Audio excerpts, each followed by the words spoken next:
Army. 2 vertical thrusters. Dive, dive, dive.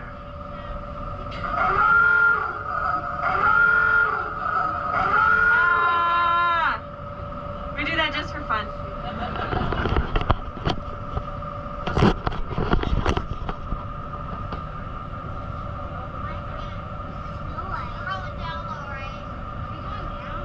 Verticals confirmed operational, rails washed. Roger, rails.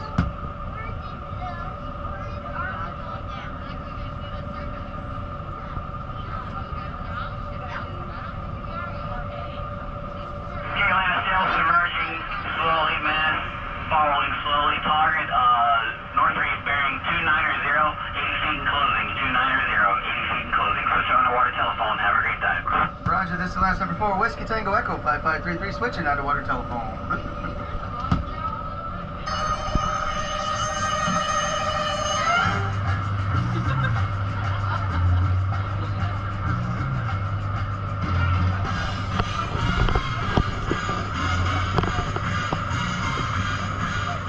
Alright, most of you should know what that means. If you choose to accept this mission, see ya! Oh, we can do better than that. Say yeah! Alright, thank you.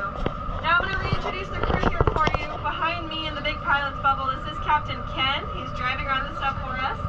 Back there is my awesome co-pilot, Captain Brian. And then my name is Ko. Or Moana, whatever you want.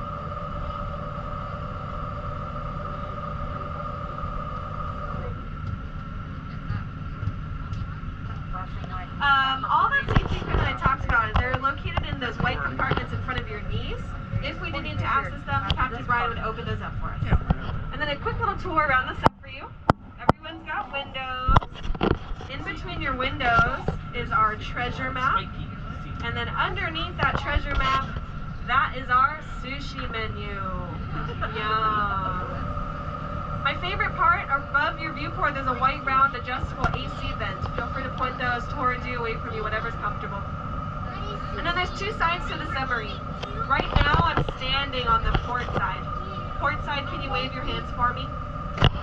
Perfect. Now I'm standing on the starboard side. Starboard side, can you wave? Great. Really good to know what side you're on, port or starboard, because I'm going to be referring to them the entire dive. If you forget where you are, or you're lost or confused, there's tags up here, port, starboard, also in the back by Captain Brian. It's a 2-sided tour. So what that means is that every attraction, Captain Ken is going to spin the sub for the other side to see. Everyone's going to see everything. We just have to see one side at a time, okay? So if we don't see it, port side, you have to sharp this one in for landing. Oh, here's the second one. Feel free to lean over your neighbor's shoulder, check out their side, and point it at the shark. Just be respectful. The other one right where the bridge, they're going to want to look over your shoulder as well. Those are 2 adults. We're going to spin. Everyone's going to get front row seats. One of them was a male. I couldn't see the other one. Yesterday, we were seeing a pregnant female, so I'll keep my eyes out for her, but she's incredible. I don't know for sure if she's pregnant because it's really rude to ask. Never ask a woman. But you could see how big she was. She was a lot bigger than those 2 guys, and her stomach was just bulging, so she looked pregnant. Now, port side, North Patch Reef here. Port side, the big fish, purple, blue, and green. It's got a big forehead. That is a parrotfish. Now, if you look on the side of the reef, it's got some sand kicked up. He was actually chomping on coral, which isn't good for coral, but get this, parrotfish, they eat coral, and they poop out sand for us to enjoy. They eat coral, poop out sand.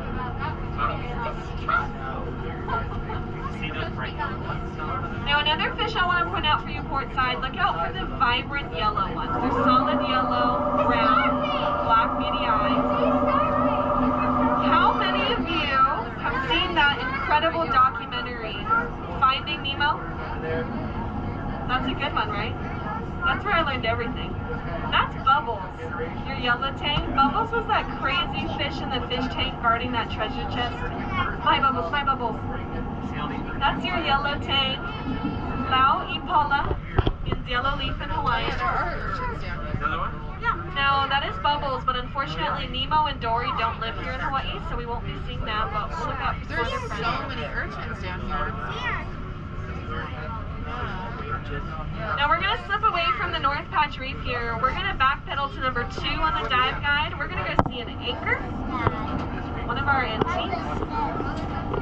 Now there's a rule down here. If you can kind of grasp it, it'll make a lot of sense. Where there's more coral, more shelter, that's where we're going to see more fish. Where there's less coral, less shelter, we're going to see less fish. So we're slipping away from the North Patch Reef. We're going to cruise over these coral gardens.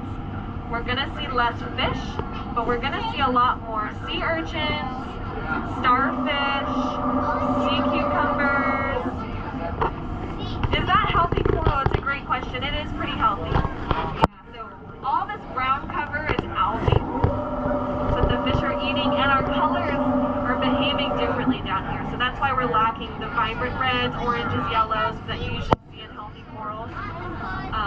Yeah, we're losing our colors. I'll talk about that. So we're 90 feet deep right now. Natural light affects us differently. Our colors are fading in the order of the rainbow. So what's the first color of the rainbow? Red. Great job. So everyone, look at your clothing. Is anyone wearing red? Someone in the middle? Oh, you are? Can you pass your child around so everyone can see? I'm just kidding, buddy. I'll hold up a bandana. I'm sure it's just like your clothing that's red. Very muted, right? Purple, brown, maroon. I'm going to do a magic trick. Ta-da! Thanks, yeah. You're welcome. These are reds around 30, 40 feet deep. If we kept going deeper, the rest of the colors would fade in the Roy G. Biv order. Any neon colors are going to glow. I can see your tie-dye right here. You're glowing a little bit. Oh, yep, got a yellow with a Batman mask back there. You're glowing too. Your bright yellow shirt is glowing. So neons are going to glow, but our reds are very muted down here. So it applies to the fish and coral as well. That's why a lot of these corals out here, they're dark reds, maybe oranges, but we're lacking those colors. So most of these corals out here, they are very healthy. If you see certain coral heads kind of turning white, some of those are starting to bleach due to the temperature change. Yeah, I talked about in these coral gardens. Oh, port side, you can see that shark down at the bottom of the ridge. Yeah, that's the same one. White-tip reef shark. That's the one we saw swimming earlier. Now, in these coral gardens, if you have a really good eye, look out for some moray eels, maybe an octopus, masters of camouflage. Port side, you're looking at incredible sand and algae. So that's what you really paid for, right? Well, port side, this algae is pretty interesting. It's the only ecosystem in Hawaii where you'll find a seahorse. I have never seen a seahorse, neither have any of the crew, but if you look really hard and you use your imagination, you might just see a seahorse. That's Halimeda algae.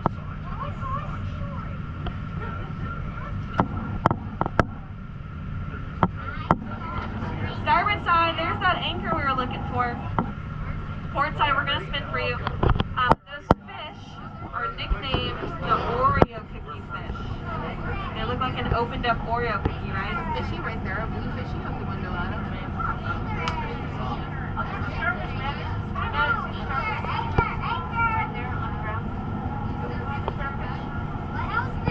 Those fish are nicknamed the Oreo cookie fish. White belly, black outline.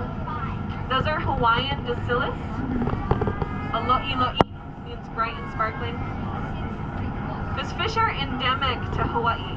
Does anyone know what endemic means? Not pandemic, endemic. I've heard natural. It means they're native to one spot and they're restricted to that one spot. So you're going to find those Hawaiian bacillus here in the Hawaiian Islands, but you can't find them anywhere else in the world. About 25% of everything we're going to see out here is going to be endemic to Hawaii. And the reason we have so many endemic species here is because Hawaii is the most remote place on Earth. You need to go well over 2,000 miles in any direction to find land. So we have a lot of endemic marine and plant species. Now, also on your fish guide, you'll see eyes on some of those fish. Those fish are introduced. That means they're brought here to Hawaii from some other place. Now, most of those introduced species are also invasive. They either eat the native species or they outcompete the native species. So that's why you had to fill out those agriculture sheets when you came on the planes and you had to sign off saying you weren't bringing anything invasive. It's because we're so isolated out here. If you were to bring something that we don't have and it was to overpopulate and invade our native species, it would be really bad. Port side anchor coming up. I also saw a starfish in the sand. Those are the endemic Hawaiian bacillus. Also that antler coral, it's actually a deep dark red. And most of the time where you find an antler coral like here, or like that out here, you'll also find those damsels defending it with their lives. They're very territorial. We call them the chihuahuas of the sea, because you know how chihuahuas are, right? There's been stories of those damsels chasing off divers and sharks. They're like the size of a golf ball and they have no teeth, so they're harmless, but they don't know that. So if you go snorkeling and you feel something nipping at you, it could be 15 damsels. Alright, we're headed to my personal favorite. It's number 4 on the dive guide, the Carthaginian. Are you ready to see a sunken ship? Yeah. I know I'm ready. Now, we've been going really slow. It's our cruise speed to highlight the reef, the anchor.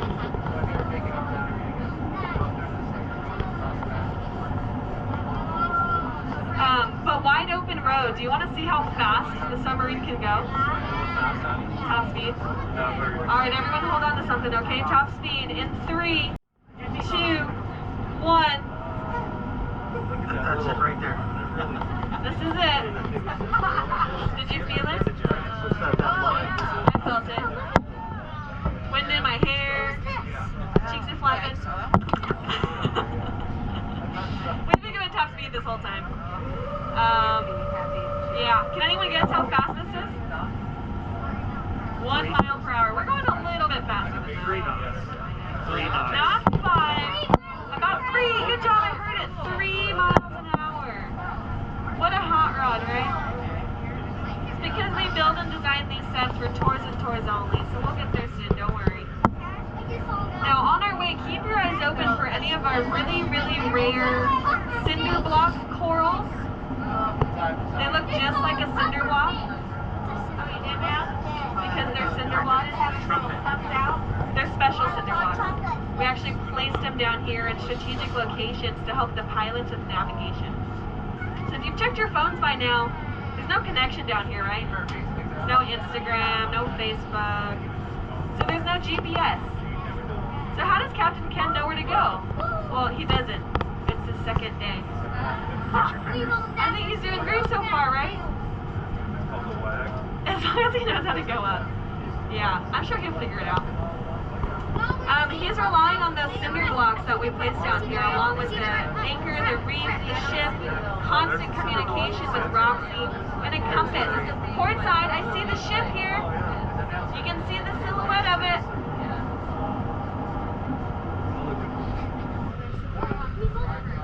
There's another goldfish coming up. See it, right? Yeah.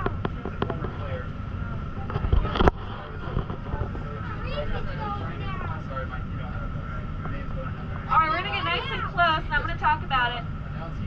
Port side ship, starboard, we're going to spin for you. There's a cinder block coral. Means we're on the right route, right? There's a big amberjack swimming towards us. The starboard side lean over, but we're going to spin for you. We're going to actually spend a lot of time here, okay? This is the Carthaginian.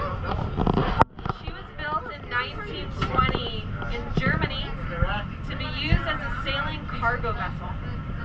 She'll be 102 this year. Lahaina Restoration Foundation, it's a non-profit here on Maui. They bought this ship and they turned her into a floating whaling museum. She actually sat right in Lahaina Harbor for about 30 years. Right where all that construction was going on the main loading dock, that huge white crane. She sat there for 30 years as a floating whaling museum. Unfortunately, she started to sink in the harbor. You can't have a sinking museum, so that's when Atlantis bought her. Do I have any wild guesses on how much we bought the Carthaginian for? $1? Well, you're correct. Did you know that, or was that a guess? That's a guess. It's a good guess. It's a good guess. Exactly. We bought it for $1. It's a sinking ship. Nobody wants a sinking ship. It's a lot of work. It's a lot of effort. So we scored her for $1. Adam, look outside the window. Now, Outside. port side, there's a celebrity that we're going to be passing pretty soon. He's sitting on the side of the ship. He's yellow and square. SpongeBob SquarePants, is that you? I heard he retired here to Maui. Anyway, so we scored the Carthaginian for $1, and then we spent $300,000 to intentionally sink her. So we sank the Carthaginian. It's not a shipwreck. There's no bodies, no gold. Although I do hear there's a skeleton in the cargo hold. It's a prop. It's a prop. Now we're gonna spin right now for starboard side, I promise. We're using her as an artificial reef, and that's just what she is. She's a very successful artificial reef. She's been down here since December 2005. So 3 months ago, we celebrated her sweet 16 sink-anniversary. How much did we spend on SpongeBob? I don't know how much he was, but our co-pilot, Captain Brian, put him there, so. SpongeBob. Yeah, me and my son got him, I think, in 2006 or something. We were at the theme park there. And my son Spencer wanted to drink, so he got a SpongeBob drink container. Free refills, right? So we didn't know what to do with it after we got back from vacation from Nickelodeon, and so we put it on the ship. He's been there ever since. It's pretty cool, right? People will leave reviews about it, and they come on the sub just for SpongeBob. Nothing else, just SpongeBob. Part of the dive work we do at Atlantis is cleaning SpongeBob. It's kind of a big deal here. Anyways, we're heading back to the ship here. We're going to put it on starboard side. So everything you're looking at is 16 years of growth. All these corals grew here naturally. All these fish came here naturally. It was a bit of a long process to sink her. We're passing the bow right now. You see that line chained to the bow? It's such a sharp angle. It's bouncing around. That goes all the way up to the surface. For those of you who are on Holokai, when I was talking about it, that line is chained to that buoy, that orange buoy that was floating at the surface. That's how we know the location of the ship from the surface. There's SpongeBob. SpongeBob SquarePants. So it's a bit of a long process to sink the Carthaginian. It took us a few years. You need all kinds of approval from the state of Hawaii. We also needed reef surveyors to come out here and let us know what it looks like. We wouldn't want to drop this ship on any reef, right? She's over 100 feet long. We wouldn't want to do any damage. So those reef surveyors came out here and told us that this was a great spot to drop the ship because there's all sand around. To sink her, we stripped her of everything. Oils, chemicals, anything that could be toxic. We filled the hull with concrete, pumped her full of water. She got so heavy she started to sink, landing perfectly upright like this. This is the stern of the ship that we're passing right now. That's the rudder down below. Now you see that line tied to the deck? It's like 15 feet long, maybe 10 feet long. It's just floating towards the bow. That's our current indicator. So we got kind of a strong current right now. So we were going against the current. Now pilots need to analyze that current. They didn't know where it's coming from and how strong at every moment in time. Because it could change. It could blow us into the ship. We don't have that much power, so we need to know where it's coming from and how strong. See those current indicators glowing? That lets you know where it's going and how strong.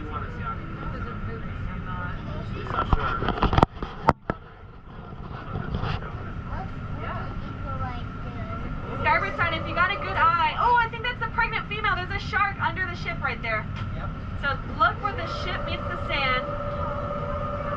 Kind of hard to see, but oh, there's two actually. There's a juvenile right in front of her. That is the pregnant female. Look at her, she's glowing. You can look at her tummy. You can see how big she is, right? I mean, you never call a pregnant woman big, but you can see her size compared to those other adults we saw earlier. That's a tiny little juvenile in front of her, just a couple feet long. She's maybe 5.5 feet long. Her stomach is there, you can see the bulge. If you got a good eye, they're kind of tucked in, kind of deep, but they're third and fourth white-tip reef sharks. Now I'll talk about these sharks because we've seen so many already. You notice those ones weren't moving, just resting at the bottom. They kind of look dead. They're not. They're sleeping. White-tip reef sharks are very unique. They're the only species in Hawaii and just one of the few in the world that don't have to be constantly moving. You might have heard that sharks always have to swim to have water pass through their gills to breathe. Well, white-tips are the exception. They can pump water through their gills using their cheeks. It's called buccal breathing. That's what they're doing right now. They're pumping water through their gills using their cheeks. Most other sharks, like great whites and tigers, they can't do that. You will not see a tiger shark laying at the bottom like that, taking a nap. They physically always have to be swimming in order to breathe. So these white-tips are nocturnal. They sleep all day long and they're active at night. They are the most common shark here in Hawaii. Odds are you won't see a shark while snorkeling, but if you do, it's the harmless white-tip reef shark. Very skittish, way more scared of us than we are of them. That female is probably the biggest one I've ever seen. Average size is like 4 feet long. They are way more scared of us than we are of them. I've swam with dozens of them. They're like little puppies. They won't even come near you. I'm actually more scared to swim with the amberjacks than I am to swim with those white-tips. I haven't been seeing too much lately. There's a couple underneath the bow, but there's those big 3-foot long silver fish, really fast. They're hiding underneath the sub, straight through their eye. Kahala is the Hawaiian name. That's a big, fast predator fish. A couple times I swam with them in the water. They were darting through schools of fish like big baitballs. I thought it was a barracuda. It was so fast.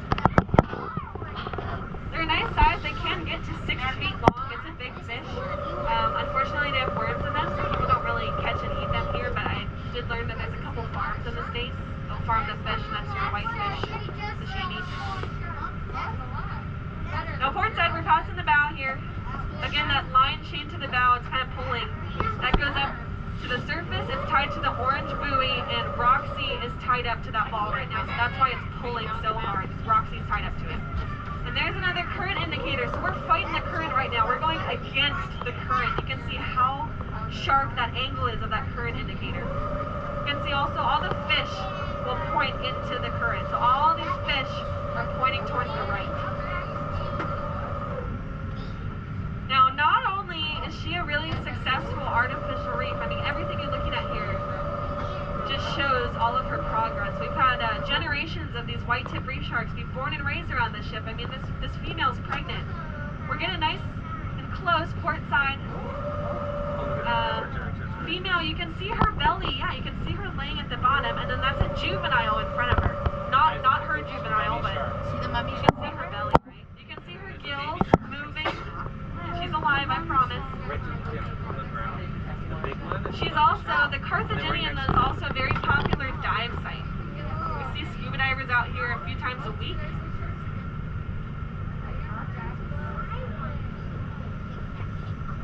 We see divers out here a few times a week. It's pretty cool. We'll wave to each other through the windows. They can see us. Hey, how you doing? Port side, big kahala, big amberjack swimming alongside with us. Sorry, I didn't hear the question. What was it? Is it a protected area? No, it is not. So we see spear fishermen out here. We'll see fishing boats come out here. Unfortunately, yeah, we see some fishing line pollution on our reefs. But, no, not protected in this specific spot. We see a lot of spear fishermen out here. So most spear fishermen are free diving. Does everyone know what free diving is? Freedivers have no tank of air. They're just holding their breath. So the deck of the Carthaginian is 80 feet deep. The bottom below it is 95. Anybody think they can hold their breath, dive down 80 feet? Sometimes I get really confident. People say, yeah, heck yeah. Freedivers are incredible. You gotta hold your breath for a minimum of 1.5 minutes. It's a personal goal of mine to come down, free dive the bow. I'm not a spearfisher woman, but I see free divers out here a lot. Now we slipped away from the Carthaginian, as you noticed. We're heading back to the North Patch Reef to get some more views there before we head to our deep spot, number 5. So we're 90 feet deep right now. We're going to stop at the North Patch Reef, and then our deep spot, we're going to head all the way down to 130. Dun, dun, dun. It's like close to a 13-story building. Very, very safe. The Submarine was designed to take passengers down to 150. Technically, we could go past that, but 150 is a nice number for safety reasons, because this submarine is battery powered. Can anyone guess where we keep our batteries? Point to it. Where do you think we keep a couple hundred batteries? Not up. You're sitting on them. Underneath this blue bench is 264 lead-acid batteries. I've counted every one of them. Starboard side, North Patch Reef. 264 lead-acid batteries. We plug the sub in every night in the harbor to charge. I told you that the sub sleeps in the harbor at night. So we're electric. If anything were to happen, if we were to lose all of our power, we would float up to the surface. I said we're positively buoyant, right? If we stopped our controls, we'd float up to the surface. But say we didn't. If we lost our power and we were ballasted wrong,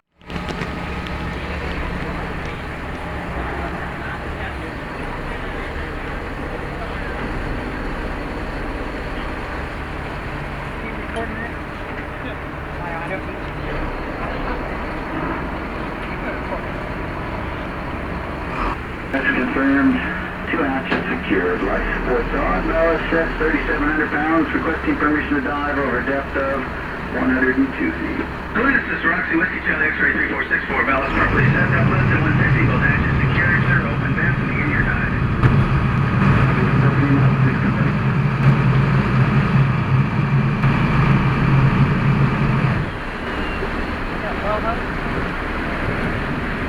Atlantis, all tanks are floating. It's 10:32. Stand by to check your ballast.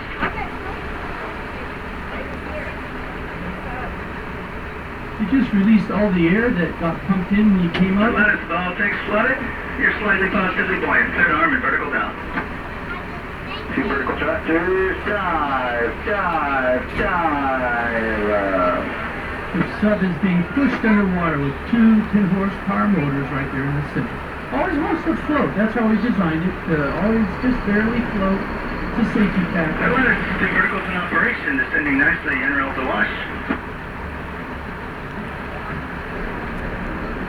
You're now full sail, now stand to follow. Your target, the North Reef, on the heading of due north, 100 feet away. Switch to underwater telephone, Aloha. Understand, we'll switch to underwater telephone, Aloha. And